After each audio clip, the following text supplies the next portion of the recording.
Une route conduit de Dakar à Touba, la ville sainte du mouridisme. Touba compte 3000 habitants, pour la plupart cultivateurs d'arachides. C'est là aussi que réside le chef de la confrérie, appelé le Grand Calife. Le mouridisme a été fondé par un musulman noir, Ahmadou Bamba. Celui-ci s'est voulu le prophète d'un islam militant qui a rencontré un grand succès auprès des masses paysannes pauvres. Si ses disciples n'étaient que 500 au début de ce siècle, on les estime à plus de 150 000 en 1927 à la mort du prophète noir. Ils sont, rappelons-le, 1 million aujourd'hui. Pour abriter son tombeau, ses adeptes ont construit pendant plus de 20 ans à Touba la plus grande mosquée d'Afrique noire.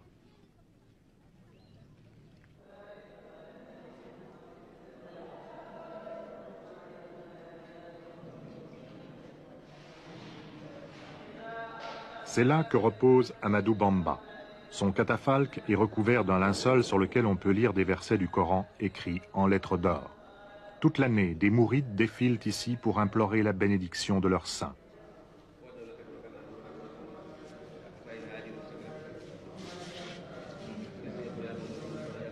À la mort de Bamba, c'est son fils aîné qui lui a succédé à la tête de la confrérie. La dynastie mouride était née et elle se perpétue aujourd'hui à travers le troisième fils d'Ahmadou Bamba.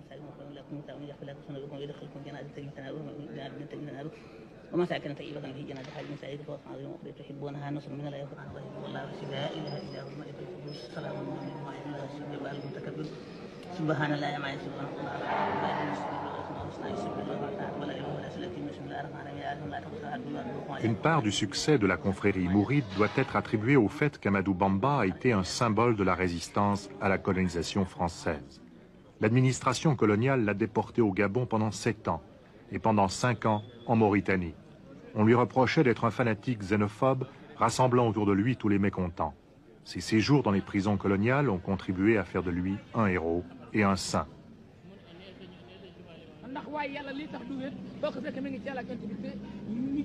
La légende populaire s'est chargée de pimenter sa vie d'une série de miracles indispensables au prestige du nouveau prophète.